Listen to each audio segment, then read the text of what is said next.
activités plus ou moins sportives, les jeux vidéo, vos enfants passent peut-être des heures et des heures à les pratiquer et ça vous désole, eh bien sachez que vous avez peut-être tort, ils peuvent devenir pourquoi pas des stars et gagner beaucoup d'argent. Le business de ce qu'on appelle le e-sport est en train d'exploser. Antoine de Pressigou, Michael Merle et Arnaud Chanteloup nous emmènent au cœur de l'arène.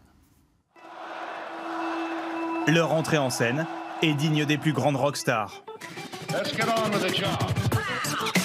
Ils sont joueurs professionnels de jeux vidéo et manient une manette, une souris ou un clavier comme personne. Pour les encourager, les stades sont remplis. L'e-sport, le sport électronique, connaît une croissance économique de 25% par an. En France, une cinquantaine de joueurs professionnels s'affrontent sur différents jeux. 5 d'entre eux sont logés dans cette villa sur les hauteurs de Nice. Ils ont en moyenne 22 ans et ont déjà fait le tour du monde. Donc on a voyagé partout et on a gagné plein de trophées. Là c'était à Londres, là c'était en Roumanie et là-bas il y avait Cologne par exemple.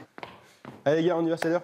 C'est l'une des meilleures équipes du monde de Counter-Strike, un jeu vidéo mêlant adresse, réflexe et stratégie. On joue pas du tout ensemble, c'est très mauvais. 8 heures par jour, ils doivent élaborer de nouvelles stratégies et s'entraîner en équipe. Il y a des préparations à faire, qu'elles soient physiques ou mentales, au même titre que les plus grands sportifs. Pour rester au plus haut niveau dans les sports, il faut travailler constamment. Il y aura toujours une personne qui va arriver, mettre plus de travail, donner plus d'efforts que vous pour vous détrôner. Ces joueurs gagnent environ 10 000 € net par mois, sans compter les énormes gains récoltés lors des compétitions. L'année dernière, les 112 tournois majeurs disputés sur différents jeux dans le monde ont fait gagner 61 millions de dollars à leurs participants. Des gains financés par les éditeurs de jeux vidéo et les sponsors. Les joueurs professionnels sont très populaires auprès des jeunes. Pour cette raison, les grandes marques de l'informatique investissent massivement dans l'e-sport.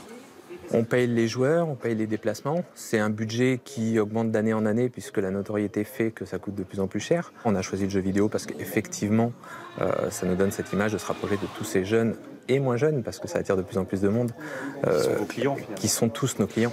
Toutes ces marques profitent de la visibilité des compétitions de sport électronique. 36 millions de personnes dans le monde ont regardé sur Internet la finale de ce jeu de stratégie.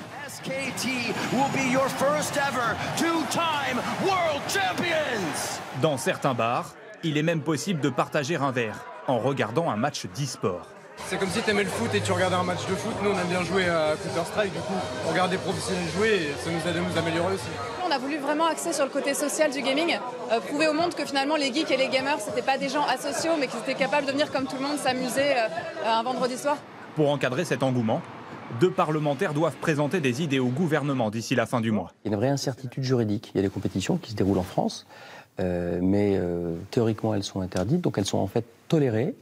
Et ce n'est pas satisfaisant pour des acteurs qui ont envie de s'investir dans ce secteur, de savoir qu'il y a un risque juridique. Et les enjeux économiques sont importants.